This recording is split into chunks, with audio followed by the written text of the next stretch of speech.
Welcome to the world of machine learning. If you have spent any time on the internet lately, you have probably been told that machine learning is a form of digital magic. It is often described as an artificial, mysterious brain inside a computer that thinks, learns, and understands the world exactly like a human.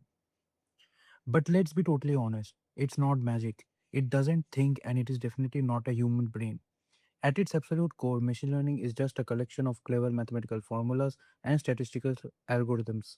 It doesn't possess consciousness or intuition, it just runs arithmetic, loops, and logic over and over to find patterns. Today, we are going to demystify this field and see exactly what is happening under the hood. So, if it's not a brain, what is it? The central piece of any machine learning system is called a model. You can think of a model as a physical machine or a box with several input slots and adjustable knobs on the side. When you feed some numbers into the slots, the machine does some calculations based on how the knobs are positioned and spits out a prediction. For example, let's say we want to predict the chance of rain based on humidity. A simple model could be a straight line represented by the formula y equal to w into x plus b. Here x is the humidity, y is the predicted chance of rain, and w and b are parameters. If the knobs are set completely at random, the line won't fit the physical reality at all, leading to terrible predictions. To make the model useful, we need to turn those knobs to the correct settings. How do we know how to adjust those knobs? We can't just guess. We need data. In machine learning, data is simply a collection of past examples. Think of them as input and output pairs. In our rain prediction example, each data point consists of a feature, which is the humidity level we measured in the past, and a target, which is whether it actually rained on that day. If we have only one or two examples, our model won't be very reliable. But if we gather hundreds or thousands of past humidity readings and rain outcomes, we start to see a clear pattern emerge.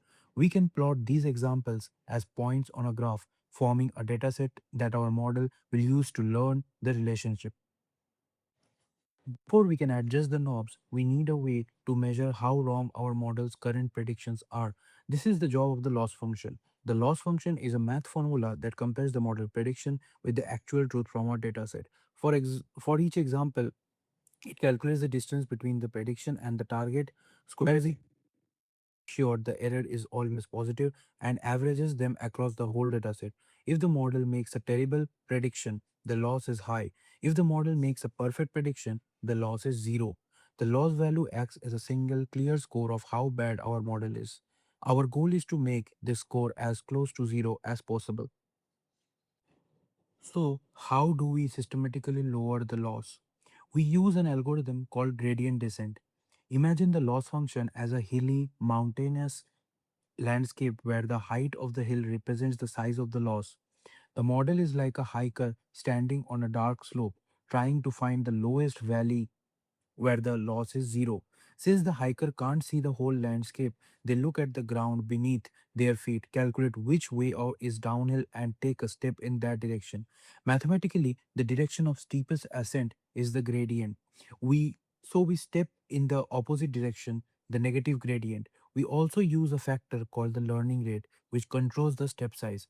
If the step is too small, it takes forever to reach the bottom.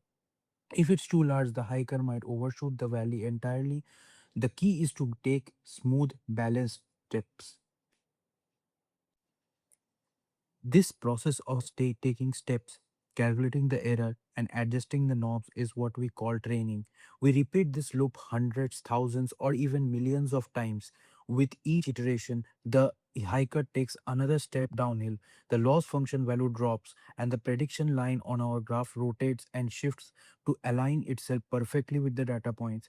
As the loss value converges toward a minimum, the model's prediction get closer and closer to the actual observations.